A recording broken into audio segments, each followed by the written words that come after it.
داسې کس به په تاسو کې نه وي چې هغه په دغه تیر شوي اختر کې خپل تصویر نه یې اخیستي یا یې خپله ویډیو نه یې جوړه کړي.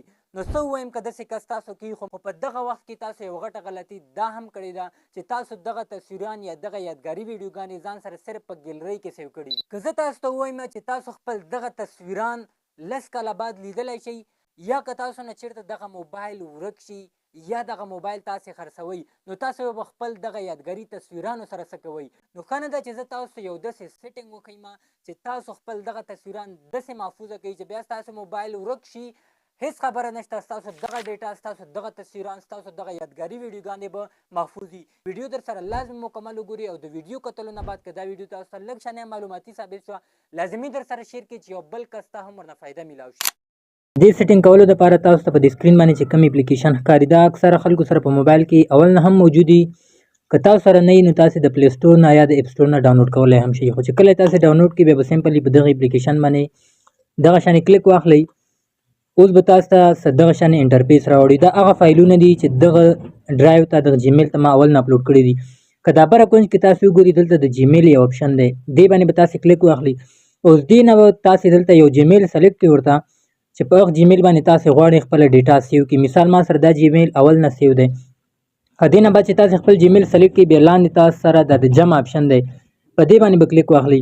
په دې چې تاسې کلیک کړئ نو ستاسو سره مختلف شانې اپشن راځي. دلته تاسې لیدلی شئ اخرنی نمبر چې کوم اپشن دی د دې نوم دی فولډر. په دې چې تاسې کلیک کړئ اوس دلته تاسې د خپلې ډیټا دپاره یو فولډر جوړول غواړئ نو هغه دلته لیکلی شي. تاسې ته دا فایده درکوي دا فولډر چې بیا تاسې په اسانۍ سره فایده کولی شي. مثال زه دې ته نوم ورکوم عید پکچر یعنی د اختر تصویران. اوس دلته دا ما کریټ کړه. اوس به زه په دې څه وکړم په دې جمع اپشن باندې به کلیک واخلم او د لاندې چې کوم د اپلوډ اپشن دی په دې به زه کلیک واخلم. اوس به دا سیده ما ویسي خپلې ګیلرۍ ته. دا ګورئ دغه تصویران دي چې زما په ګیلرۍ کې دي.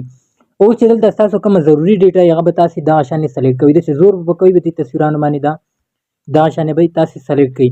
بیا دلته پاسه اپشن دی د سلیکټ، په دې به تاسې کلیک واخلئ نو هغه به سلیکټ شي. اوس دلته لیکلي دي لوکیشن، دې لوکیشن باندې چې تاسې کلیک واخلئ اوس دلته چې تاسې کوم فولډر جوړ کړو وختي د عید پکچر په نوم باندې هغه به تاسو ته دلته لاندې ښکاره شي. دا ګورئ دلته ماته ښکاره شو، بیا به تاسې ولټوئ هغه به دې ځای نه سلیکټ کوئ او دلته به د سلیکټ اپشن باندې کلیک واخلئ. بیا به د اپلوډ اپشن باندې کلیک واخلئ. اوس ګورئ دا زما چې کوم فایلونه ول هغه اپلوډ شول دغه فولډر ته نو په دې کې سیو شول. بیا چې تاسې نور هغه هم سلیکټ کول غواړئ نور اپلوډ کول غواړئ په دغه جمع اپشن باندې تاسې صرف کلیک کوئ، د اپلوډ اپشن ته راځئ او دلته چې ویډیوګانې که تصویران یا ډاکومنټس وي هغه دغه ځینې تاسې سلیکټ کولی شئ. نو په دغې طریقې باندې تاسې خپله ضروري ډیټا چې ده هغه ډرایو ته اپلوډ کولی شئ. بیا چې تاسې وغواړئ دغه ډرایو په بل موبایل کې دغه کومه ډیټا ده هغه تاسې حاصله کړئ په بل موبایل کې هغه به تاسې څنګه کوئ.